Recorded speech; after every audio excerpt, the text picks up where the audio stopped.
नमस्ते दोस्तों, मैं हूं सुगंधा और मेरे चैनल पे आप सभी का स्वागत है। दोस्तों, आज के वीडियो में हम जानेंगे हमारे धर्म ग्रंथों महाभारत और रामायण से जुड़ी ऐसी कई कहानियां हैं जो हमें सिर्फ अपने बुजुर्गों, दादी या नानी से सुनने को मिलती है।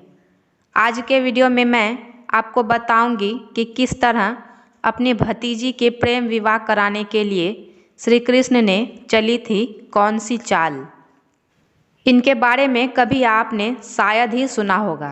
ऐसी ही एक घटना श्री कृष्ण द्वारा अपनी भतीजी अर्थात बड़े भाई बलराम की पुत्री वत्सला का प्रेम विवाह कराना।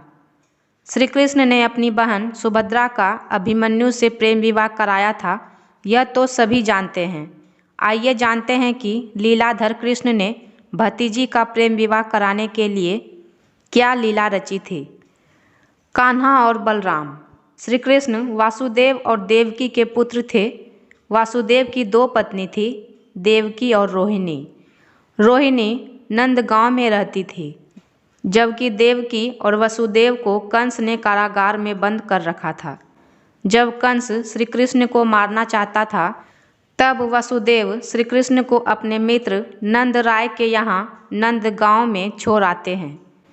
नंदराय की पत्नी है यशोदा, जो श्री कृष्ण का पालन अपने पुत्र की तरह करती थी। नंदगांव में ही वासुदेव की पहली पत्नी रोहिणी अपने दो बच्चों बलराम और सुभद्रा के साथ रह रही होती है। इसीलिए श्री कृष्ण बलराम और सुभद्रा के साथ खेलकर बड़े हुए।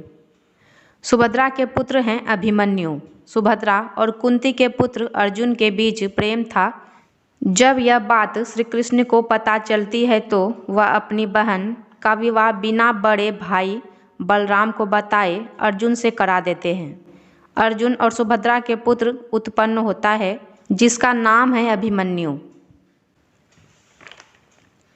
जब पांडव वनवास में थे तब अभिमन्यु बहुत छोटे थे। इसीलिए सुभद्रा अपने बेटे के साथ अपने मायके यानी द्वारिका में रहती थी। साथ में पले अभिमन्यु और वत्सला। अभिमन्यु अपनी माता के साथ द्वारिका में रह रहे थे, वहीं उनकी परवरिश वत्सला के साथ हो रही थी। उन दोनों को साथ में पलता बढ़ता देखकर सुभद्रा पुत्र अभिमन्यु और वत्सला के बीच भी अच्छी समझ थी। लेकिन जब वत्सला विवाह योग्य हुई, तब तक पांडव वनवास पर ही थे। इसीलिए बलराम ने अपनी पुत्री का विवाह दुर्योधन के बेटे लक्ष्मण से करने का मन बना लिया। जब यह बात सुभद्रा को पता चली तो वह श्री कृष्ण के पास पहुंची। सुभद्रा की बात सुनने के बाद श्री कृष्ण ने कहा कि पूर्व में तुम्हारे विवाह के लिए मैंने भ्राता बलराम का विरोध किया, लेकिन दूसरी बार ऐसा करके मैं उन्हें दुखी नहीं कर सकता।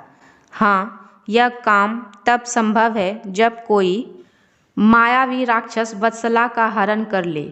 इतना कहकर कान्हा द्वारका नगरी से किसी कार्य की पूर्ति के लिए बाहर चले गए। वन की तरफ चल दी सुभद्रा। सुभद्रा अपने मन में श्री कृष्ण की बात लिए हुए वन की ओर चल दी। जब शाम तक वह महल में वापस नहीं लौटी तो अभिमन्यु भी उन्हें ढूंढने निकले। सुभद्रा से जब अभिमन्यु ने समस्या पूछी तो उन्होंने श्री कृष्ण के साथ हुई बात बता दी। सुभद्रा और अभिमन्यु बात कर रहे थे कि तभी सांझ ढलने के कारण मायावी घटोत्कच वहां आ पहुंचा। सुभद्रा ने घटोत्कच और हिडिंबा को पूरी बात बताई। अभिमन्यु ने राक्षस को देखते ही निशाना साधा और वाण से उसे गिरा दिया।